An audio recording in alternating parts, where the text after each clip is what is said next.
Hello friends, this is Rupnath Roy here and you are watching my YouTube channel Grand grammar.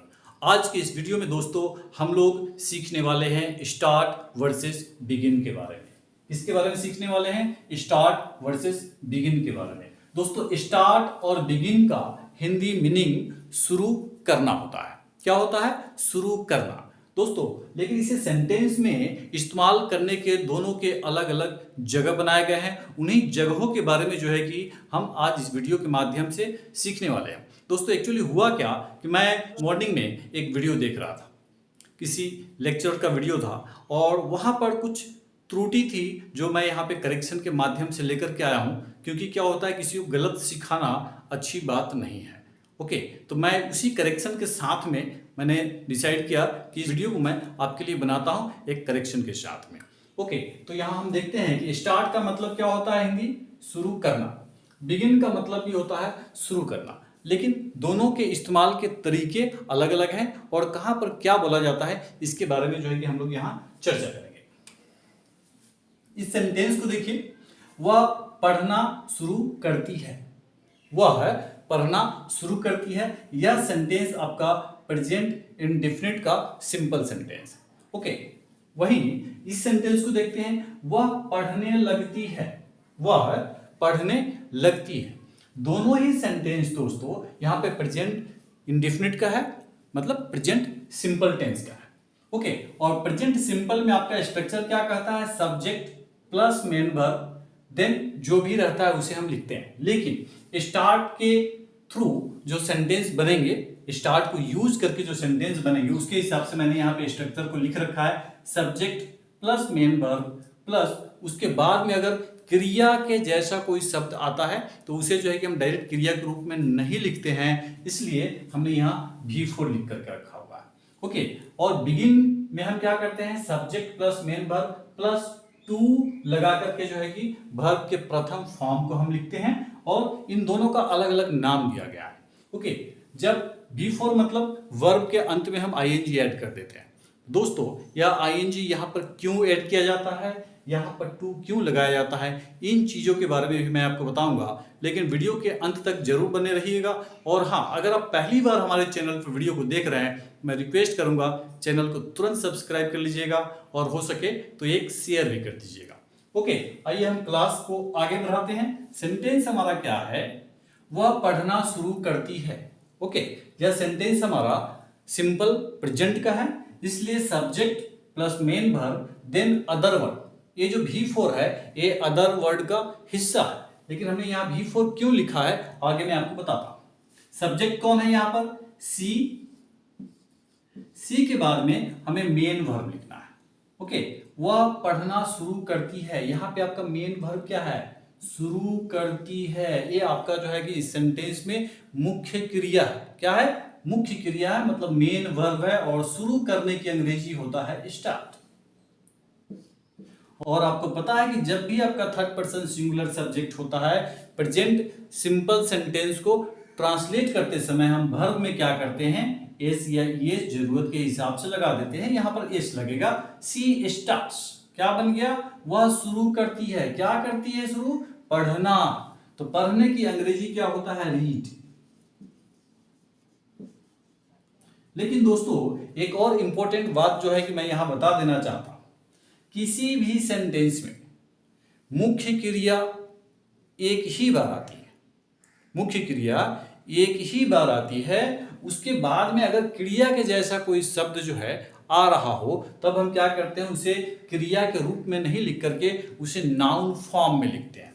इसलिए हमने यहाँ पर V4 लिख करके रखा है, क्योंकि वर्ब के अंत में ing लगा देने से वह V4 हो जाता है, और अब यह जो है कि वर्ब नहीं रह गया, यह नाउन बन चुका है, जिसे हम अंग्रेजी में जेरंड बोलते हैं। क्या बोलते हैं? अंग्रेजी में जेरंड बोलते हैं।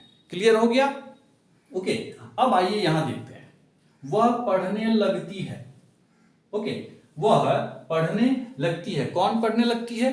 वह। और वह की अंग्रेजी क्या है? सी। ये सेंटेंस भी आपका प्रेजेंट सिंपल का है। किसका है? प्रेजेंट सिंपल का। यहां पर भी आपका स्ट्रक्चर है subject plus main verb plus two, उसके बाद में V1। यह V1 क्या है मैं आपको बताता हूं।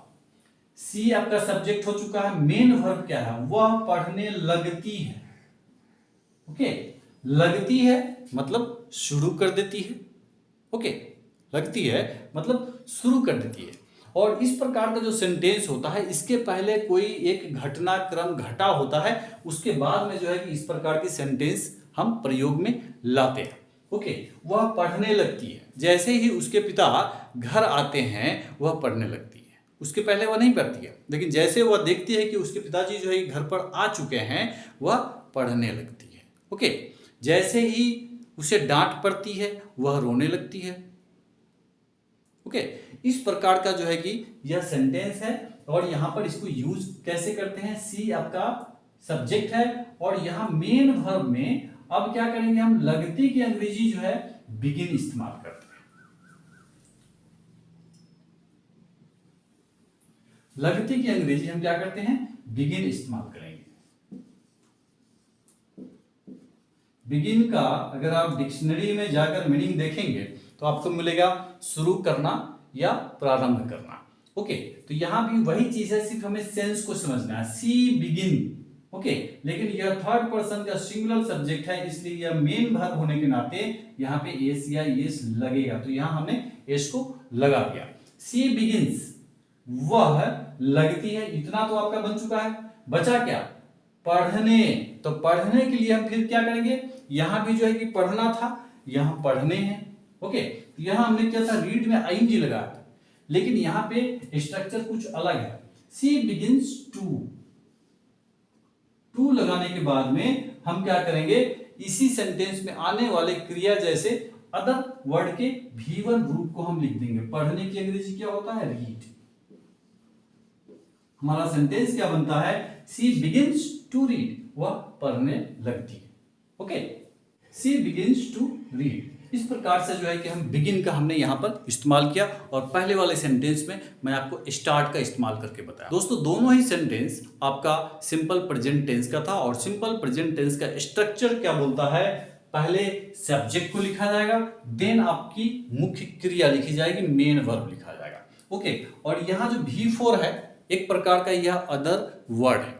ओके, और जब हम आईएनजी लगा देते हैं किसी वर्ब में, तो वह वर्ब नहीं रह चुका होता, वह क्या बन जाता है, जेरंड बन चुका होता है, एक नाउन बन चुका होता है, एक संज्ञा बन चुका होता है। क्योंकि रूल्स कहता है कि एक ही सेंटेंस में दो वर्ब कभी नहीं लिखे जा सकते, दो वर्ब कभी नहीं लिखे जा सकते, शर्त यही है। यहां भी हमने वही काम किया है। She begins, begins is the main verb in this sentence. To read यहां पे इंफिनिटिव फॉर्म है, वर्ब का इंफिनिटिव फॉर्म है। ओके, अब अगला सेंटेंस है, उसने खेलना शुरू किया।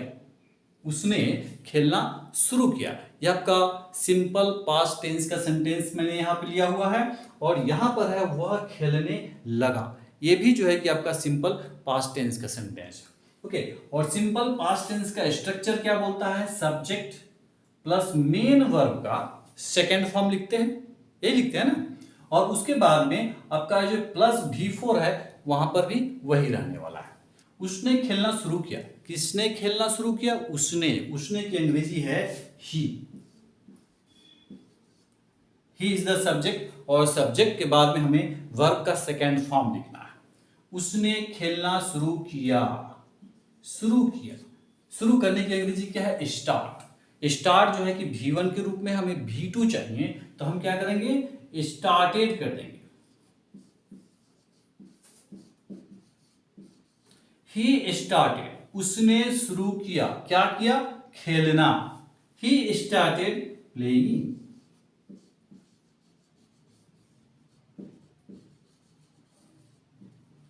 ही स्टार्टेड प्लेइंग, उसने खेलना शुरू किया। ओके, ये हो गया आपका जो है कि ही स्टार्टेड प्लेइंग। ये था स्टार्ट के साथ में सब्जेक्ट, मेन वर्ब, देन आपका gerund form of your verb, जिसे हम V4 भी बोलते हैं। अब यहां देखते हैं, वह खेलने लगा।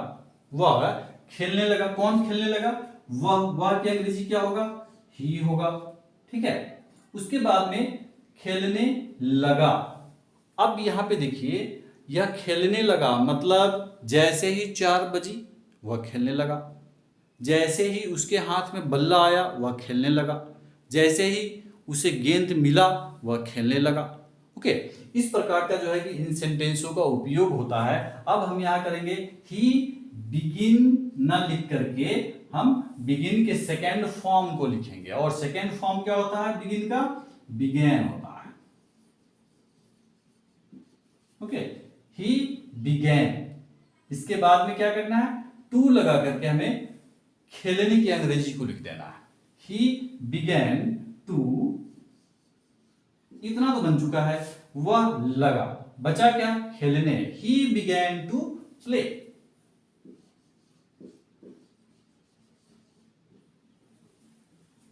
तो दोस्तों यह है इसका सही तरीका इस्तेमाल करने का।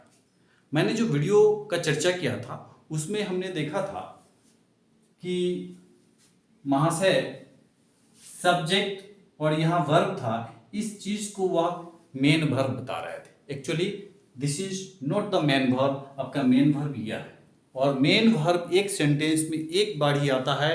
It doesn't comes multiple times in a single sentence. Okay, तो इस चीज को ध्यान में रखिएगा। क्या है, पढ़ा तो बहुत लोग रहे हैं, लेकिन क्या होता है करेक्ट चीज कहाँ मिलेगी यह सर्च करना आपका काम है। ना तो गलत सीख लेंगे तो क्या होगा, फिर आप भी गलत ही बनाना शुरू करेंगे। कुछ शब्दों का मतलब जो है कि एक ही होता है, लेकिन इस्तेमाल के आधार अलग अलग होते हैं। Foundation of the uses different होते हैं, इसलिए क्या होता है छोटे चीज बड़े कमाल के होते हैं। ये जो दोनों चीज मैंने आपको बताया है काफी लोगों के लिए जो है कि एक माइल स्टोन साबित हो सकता है। इसलिए दोस्तों वीडियो को देखते रहिए, सीखते रहिए, और अच्छा लगा हो दोस्तों हमारा वीडियो तो एक लाइक एक सब्सक्राइब जरूर कर देना। Thank you.